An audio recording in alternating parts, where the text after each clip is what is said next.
राहुल जब से मेरी ज़िंदगी से गया है तब से मुझे लड़कों की शक्ल से भी नफ़रत हो गई है।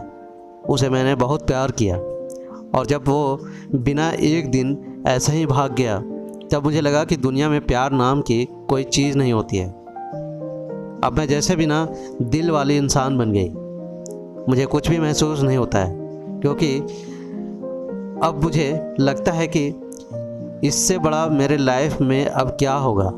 इसलिए आज मेरे पापा मम्मी के बोलने पर मैं तैयार हो गई एक लड़के से शादी करने को। पापा का बोलना था कि एक बार उस लड़के से मिल लो। मैंने मना किया क्योंकि जिसको मैं इतने सालों तक साथ से रहकर नहीं पहचान पाई तो अब क्या एक छोटी सी मुलाकात से एक अजनबी को क्या पहचान पाऊंगी। लेकिन लड़का भी मुझसे मिलना चाहता था। मैंने उसको मिलने को हामी भर दी। सच कहूँ तो मुझे अब किसी भी बात से कोई फ़र्क नहीं पड़ता है। हमारा मिलना तय हुआ डिनर पर।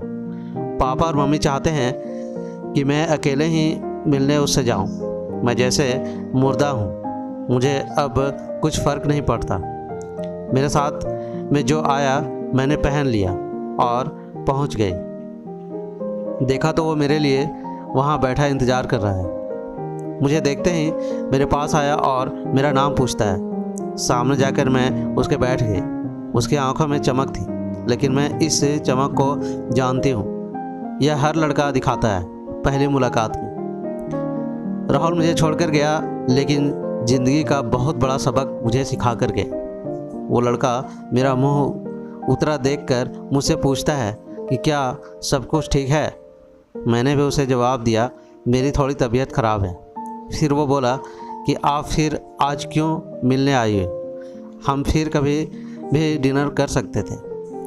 बात तो वो अच्छी कर रहा था, लेकिन अच्छी बातों लड़के की कितनी जल्दी बदल जाती है इसका अंदाज़ा मुझे अब अच्छी तरह से है।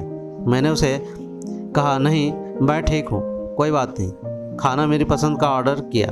फिर अचानक उसको किसी का फ़ोन आया और जब फ़ोन पर उसने बात की तो मैंने तय कर लिया कि अब मैं इससे शादी नहीं करूँगी। फ़ोन पर उसने अपना नाम बताया सामने वाले को, और यह वही नाम था जिसे मैं अब कभी सुनना नहीं चाहती थी। उसका नाम भी राहुल था। मैं भी हैरान थी। मैं इतनी ज़्यादा खोई हुई थी कि अभी तक मैंने उसका नाम नहीं पूछा था, ना पापा मम्मी ने मुझे बताया था। मैं एकदम से खड़ी हो गई और उसको बोला कि मैं जा रही हूँ, मेरी तबीयत ज़्यादा ख़राब है। वो जैसे घबरा गया, मुझसे बोला कि मैं छोड़ देता हूँ आपको गाड़ी से। पर मुझे अब उसके मुंह से कही हर बात कांटे की तरह चुभ रही थी। उसको बिना जवाब दिए मैं वहाँ से चल पड़ी।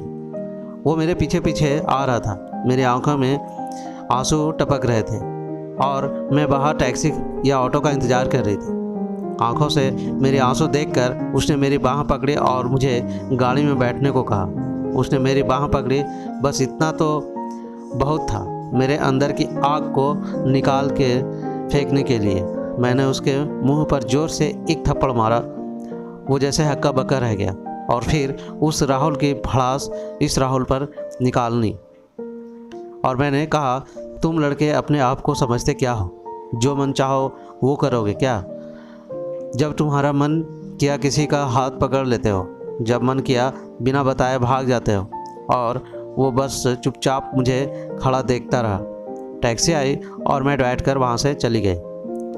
आते वक्त मैंने उसका चेहरा भी नहीं देखा। अपने कमरे में आई बाद 1 घंटा में और रोई। पापा मम्मी को कुछ नहीं बताया। सुबह में जगी, लेकिन सच बताऊं तो रात को जो हुआ मैंने किसी उसका मुझे कोई अफसोस नहीं था। मुझे लग रहा था कि यह थप्पड़ मैंने उसी राहुल को मारा है। थोड़ी देर बाद ही बाहर हॉल से मुझे आवाज़ें आने लगी। मम्मी मेरा दरवाज़ा बजा रही थी।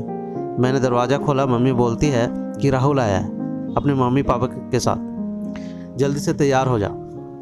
मुझे पता चल गया था कि वो ज़रूर कल रात की बात करने आया होगा, लेकिन मुझे कोई डर नहीं था। मैं नीचे गई, राहुल बैठा हुआ था।